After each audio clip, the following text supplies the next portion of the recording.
하나님께서 아브라함을 시험하셨어요. 오늘 말씀은 여러분이 성경에서 가장 많이 들었을 말씀이고 또 가장 중요한 말씀이기도 합니다. 하나님이 아브라함에게 아들을 바치라고 하셨어요. 근데 그 아들을 바치는 게 도대체 무슨 의미일까? 그리고 전후 맥락을 살펴봐야 우리가 참 의미를 알 수가 있어요. 하나님께서 무엇을 바라셨을까? 하나님의 마음으로 보는 게 중요합니다. 그러니까 우리 많은 경우에 아브라함이 가장 귀한 것을 드려서 복을 받았다 이렇게 생각하기 쉬운데 그건 아브라함의 입장일 수 있고 하나님의 입장에서는 왜 그런 일들을 행하셨을까? 그것을 한번 생각하면서 오늘 말씀을 좀 보도록 해요. 하나님이 동물을 바치는 게 아니라 하나밖에 없는 아들을 바치라는 거예요. 이거 정말 어려운 일이거든요. 네, 여러분 왜 하나님이 이런 시험을 하셨을까를 우리가 잘 좀 생각해 볼 필요가 있어요. 아브라함 이야기가 총 10가지가 있는데 5번째까지 우리가 살펴봤어요. 하나님이 가라고 했는데 돈이 없으니까 도망가 버렸잖아요. 또 돈이 많으니까 어떻게 됐어요? 싸웠어요. 그리고 뺏기니까 어떻게 했어요? 싸우러 갔어요. 돈이 없다고 도망가고 돈이 있다고 싸우고 빼앗아오고 근데 아브라함이 그렇게 믿음이 부족했는데 하나님이 그때마다 도와주셨어요. 그러니까 돈은 내게 아닌가 보다. 그래가지고 하나님께 10분의 1을 구별해서 드리기도 하고 나 저거 나쁜 거 안 받아요. 괜히 저거 받았다가 부자 되면은 사람들이 뭐라 그러려고 그랬는데 전쟁을 하니까 이제 무서운 거야. 아브라함도 그래가지고 무서우니까 하나님이 방패가 되어주겠다. 그리고 하나님 무슨 방패가 되어줘요. 제가 아무리 돈이 많아도 줄 애기가 없어요. 그랬더니 자 밖에 나가봐라. 하늘의 별을 봐라. 애기가 한 명도 없는데 애기가 그렇게 많아지게 하시겠다는 거예요. 그렇게 믿음을 주셨어요. 그리고 못 믿을까봐 어떻게 했냐면은 동물을 반으로 쪼개가지고 거기에 불이 확 지나간 거야. 그렇게 약속을 해주셨어요. 자 따라해보세요. 횃불 언약. 이제 일하실 때까지 기다려야 되잖아. 애기 준다고 했어요 안 했어요? 그래서 아브라함이 하나님의 약속을 받고 시간이 좀 지났는데 다른 여자랑 결혼을 한 거야. 하나님을 믿었어요 못 믿었어요? 아내가 와가지고 우리는 나이가 많아서 아기를 못 낳으니까 이집트 갔을 때 데려온 애 있잖아. 그 여자애랑 결혼해 알겠지? 아니 여보 어떻게 하나님이 아기를 주신다 그랬는데 당신은 믿음도 없어요? 기다려야죠. 그렇게 얘기해야 되는데 그래요 아내 말을 들어야죠. 아브라함은 아내 말을 들었어요. 아빠가 엄마 말을 잘 들으면 좋겠어요 안 좋겠어요? 네, 근데 때론 안 들어야 될 때도 있어요. 언제? 하나님의 말씀과 다를 때는 하나님의 말씀을 들어야 돼. 그러면은 여러분 하나님이 기분이 좋을까 안 좋을까? 안 좋을까 되게 안 좋을까? 하나님이 엄청나게 많이 도와주셨잖아 그쵸? 돈 뺏겼을 때도 다시 해주셨고 방패가 되겠다고 해주셨고 또 뭐 해주셨어? 별도 보여주시고 불도 지나가게 해주시고 다 해주셨지. 하나님 기분이 좋아요 안 좋아요? 하나님이 말을 안 하는 거야. 화가 나가지고 13년 엄청나게 긴 시간인데 86살 99살까지 말을 안 했어요. 하나님이 얼마나 마음이 안 좋겠어요. 하나님이 13년 동안 기다리셨다가 99살에 나타나셔서 아브라함 제대로 안 해! 하나님 기분이 좋겠어요 안 좋겠어요? 17장 1절 한번 보세요. 아브라함이 99세가 되었을 때 아브라함에게 나타나서 나는 전능하신 하나님이다. 너는 흠없이 살아가도록 해라. 이렇게 말씀을 하셨는데 제가 하나님의 기분을 직역하면 야, 난 힘이 얼마나 센지 알아? 너 말 안 들을 거야? 이렇게 얘기를 하신 거예요. 얼마나 하나님이 마음이 상하셨을까? 하나님이 아브라함을 왜 택했어요? 사람들이 다 바벨탑 짓고 막 죄만 짓고 있으니까 아브라함아 네가 모범이 되어줘야 되지 않겠니? 그렇게 뽑았는데 아브라함이 말을 안 들으니까 너 제대로 말 안 들을 거야! 그래서 하나님이 말씀을 하셨어요. 그리고 아기를 많이 줄 테니까 제발 걱정하지 마! 이렇게 말씀을 하셨는데 자 여기서 중요한 게 있어요. 하나님이 여기서 6가지를 하셨어요. 하도 믿음이 없으니까 믿음을 주려고. 첫 번째, 너 이름부터 바꿔야겠어. 원래 아브라함 할아버지 이름이 뭔지 알아요? 아브람이었어요. 근데 아브라함으로 바꿔라. 많은 사람의 아빠. 그러면은 사람들이 아브라함 이렇게 불러주면은 많은 사람의 아빠 이렇게 불러주면 믿음이 생기겠어요 안 생기겠어요? 생기죠. 자꾸 들으면은 생겨요. 그리고 하도 믿음이 없으니까 안 되겠다. 살에 표시를 해놔야겠다. 그래가지고 남자들 고추에 보면 앞에 살을 살짝 잘라가지고 남자들은 맨날 오줌 쌀 때 어떻게 해요? 고추를 보겠죠. 그럼 거기 자국이 있는 거야. 그럼 맨날 보겠죠. 그게 그런 거예요. 사실은 뭐 대단한 게 아니야. 하도 믿음이 없으니까 손가락을 자를 수는 없잖아. 그쵸? 그럴 수는 없어요. 그러니까 하나님이 앞에 살을 살짝 잘라가지고 거기에 상처를 내신 거예요. 그래서 볼 때마다 기억해라. 이거 성경에 써 있는 얘기, 이거 제 얘기가 아니에요. 그리고 세 번째, 그리고 네 아내가 자꾸 옆에서 부추기니까 아내 이름도 바꿔 사레에서 사라로 바꾼 거예요. 많은 사람이 엄마로 이렇게 이름도 바꾸고 사례 표시도 해줬으면 믿습니다 해야겠죠. 하나님, 제가 믿음이 너무 없으니까 그 이름도 바꿔주시고, 아내도 믿음이 없어서 아내 이름도 바꿔주시고, 사례 표시도 해주시고, 어이구 볼 때마다 아이 맞아 약속을 기억해야지. 근데 아브라함이 믿었어요, 안 믿었어요? 아브라함이 이렇게 듣고 있다가 휙 웃었어요. 에이 말도 안 돼. 이름 바꾼다고 아기가 태어나요. 지금 나이가 몇 살인데 이름 태어난대요. 그러니까 감히 네가 웃어? 네 아기 이름을 져주겠다. 웃음이다. 이렇게 져준 거예요, 아기 이름을. 그래서 아기 이름이 이삭이 된 거예요. 그리고 네가 하도 못 믿으니까 내가 아기 이름도 져주고, 그리고 언제 태어나냐면 내년에 태어난다. 내년 요 달에 태어나. 알겠지? 근데 그래도 못 믿을까 봐 예수님이 천사 2명을 데리고 온 거예요. 그래서 천사 2명을 데리고 와가지고 말을 해줬어요. 내년에 태어난다. 근데 사라는 아직도 웃고 있어요. 피식 웃었어요.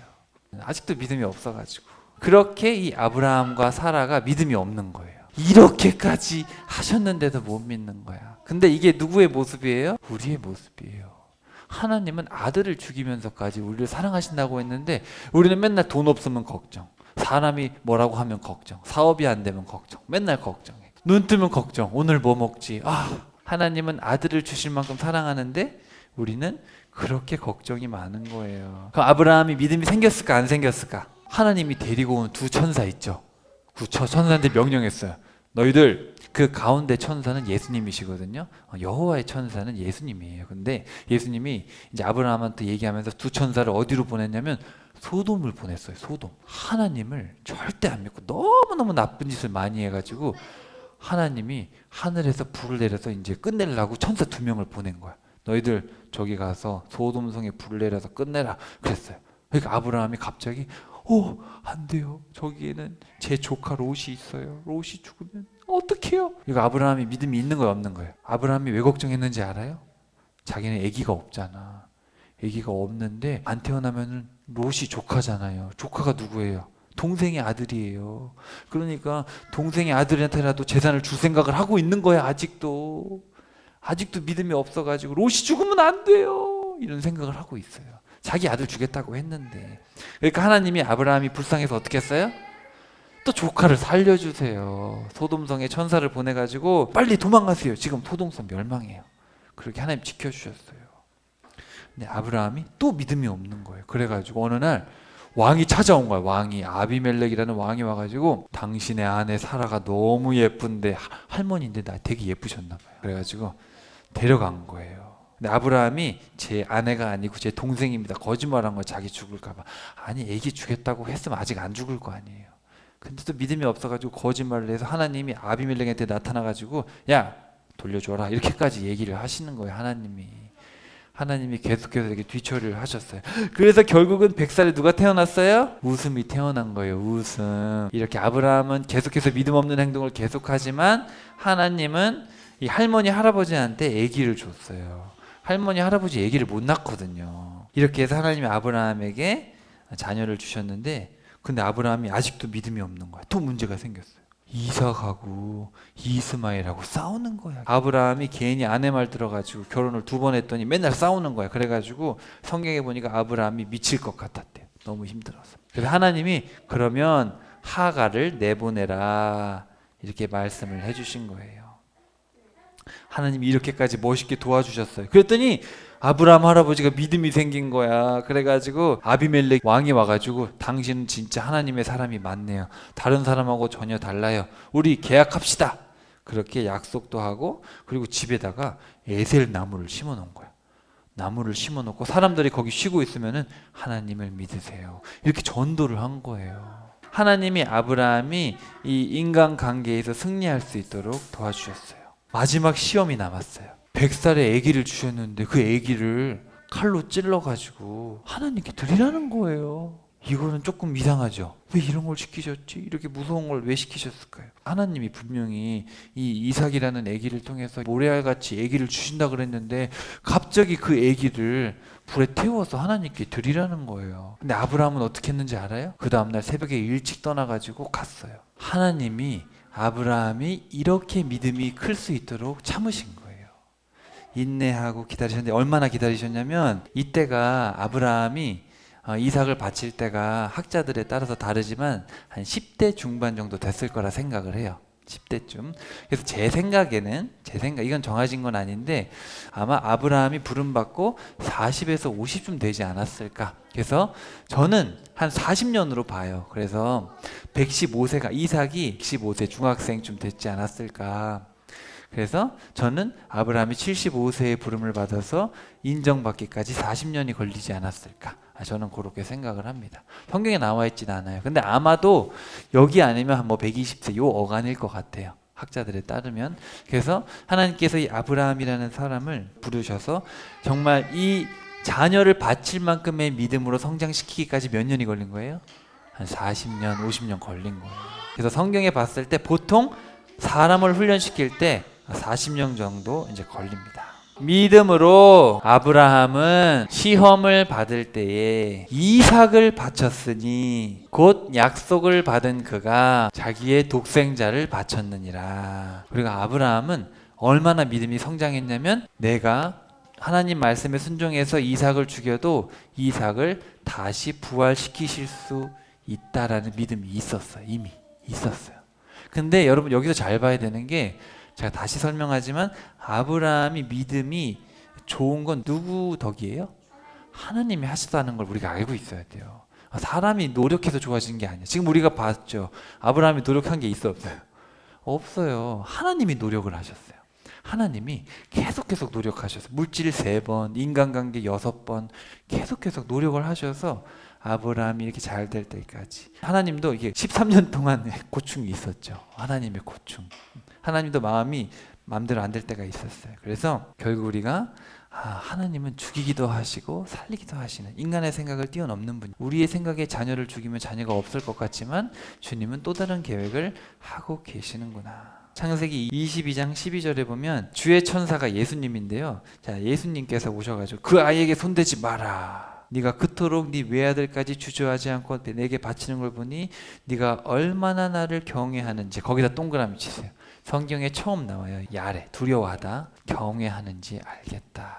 경외라는 건 뭐냐면은 하나님을 존중하고 두려워하고 정말 대단한 분이라는 걸 인정하는데 하나님이 아브라함을 부르시고 나서 40년이 지나서야 비로소 네가 나를 정말 두려워하는지 알겠다. 그러니까 여러분이 신앙생활을 한다고 하나님이 그 믿음을 다 인정하는 게 아니에요. 하나님이 여러 번 여러분을 훈련을 꼭 시키십니다. 물질로도 흔들어 보고 인간관계로 막 흔들어요. 교회를 다니다 보면. 그런 것들을 다 이겨내고 정말 주의 말씀만을 의지하고 나아갈 때 그래 이제야 네가 나를 경외하는 줄 알겠다. 그러면서 네 씨로 말미암아 천하 만민이 복을 받으리니 천하 만민이 너를 통해서 무릎을 꿇게 될 것이다. 우리 배웠죠? 무릎을 꿇게 될 것이다.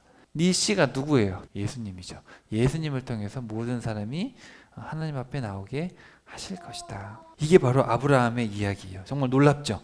그래서 아브라함의 이야기가 아이들이 다 이해하지 못할지라도 우리 어른들은 이 아브라함의 10가지 이야기는 머리에 넣어놓으셔야 돼요. 넣어놓고 자녀들에게 하나님이 하신 일들을 소개해야 됩니다. 우리 부모들의 역할은 하나님이 하신 일들, 아브라함을 통해서 하신 놀라운 일들을 자녀들에게 소개하고 알려주셔야 돼요. 이 이야기 이후에는 하나님이 더 이상 아브라함에게 말씀을 안 하십니다. 안 하시고 무슨 이야기가 나오냐면 이제 약속이 성취되는 이야기가 나와요.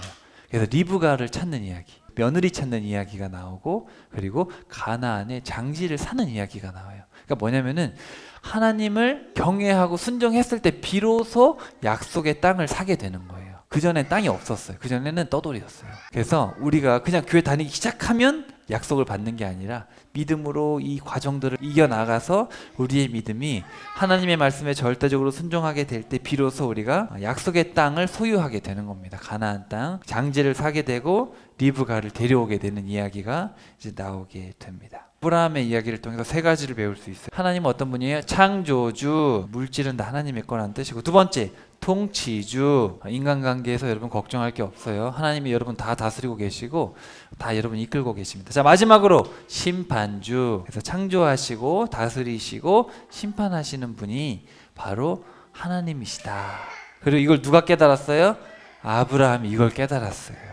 성경에 보면은 하나님이 친구라고 부르는 사람이 딱 한 명 나와요. 친구. 누굴까요? 하나님이 유일하게 아브라함한테는 이사야서에 보니까 친구라고 불렀어요. 그래서 아브라함이 자기 아들을 드릴 만큼 하나님을 믿어주니까 하나님도 나중에 아브라함의 자녀 이스라엘을 위해서 어떻게 했어요? 자기의 독생자를 주신 거예요. 그 독생자가 누구예요? 바로 예수 그리스도.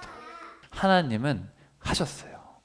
아브라함이 믿음을 보여줬을 때 하나님은 정말 예수 그리스도를 우리에게 보내주셔서 우리에게 생명을 주셨어요. 이건 정말 충격적인 이야기예요. 아브라함이 믿음이 좋은 게 아니라 아브라함의 믿음도 누가 주셨어요? 하나님이 주셨고 그 아브라함을 칭찬하셔요. 우리는 믿음이 없는데 우리가 잘했다고 칭찬을 해주시는 거 너무 놀랍죠. 그게 은혜라는 거예요. 예수님을 은혜로 선물로 주셔서 우리를 구원해 주신, 정말 이 이야기는 달리 표현할 방법이 없죠. 그리고 여러분이 이 이야기를 잘 알고 있어야 나중에 마태복음의 산상수훈을 이해하실 수가 있어요. 마태복음 5, 6, 7장이 다 이 아브라함의 이야기의 요약판인데 나중에 한번 심도 있게 공부를 해봅시다. 자, 따라해 봅시다. 부르심에 순종하고 훈련들을 신실함으로 이겨내어 하나님께서 쓰시는 사람으로 살아가는 것이 복입니다. 그래서 우리 친구들, 우리 성도 여러분, 아브라함의 삶은 우리의 표본이에요. 아브라함을 보면서 우리가 하나님이 어떻게 우리의 삶을 써가시는지를 거울로 비춰보면 됩니다. 어떤 분들은 돈에 흔들리고 있어요. 그럼 아직 1, 2, 3단계에 있는 거예요. 돈에 흔들리면. 그리고 여러분이 만약에 가족, 배우자라든지 친척이라든지 사람에게 자꾸 흔들리게 되면 여러분은 4, 5, 6, 7, 8, 9 단계에 있는 거예요. 그리고 여러분 돈도 초월했고 사람도 초월했고 근데 아직 말씀이 조금 안 믿어지는 부분이 있다. 10단계, 10단계. 그거 넘어가야 돼요. 그런 걸 다 넘어갔을 때 네가 나를 정말 경외하는구나. 그럼 하나님이 그때부터 일하시기 시작합니다. 뭐죠? 그 전에 하나님이 하신 일들이 있겠지만 비로소 하나님이 우리를 통해서 하실 수 있는 거예요. 그러니까 훈련이라는 게 다 필요한 겁니다. 바라보길 우리 어린아이부터 작년에 이르기까지 이 아브라함의 이야기를 늘 기억하면서 내 믿음이 어디까지 왔고 이게 다 하나님의 은혜였구나 늘 상기하면서 우리의 믿음이 아브라함처럼 칭찬받을 만한 믿음에 이르기까지 믿음의 경주를 다할 수 있는 우리에게를 간절히 축복합니다.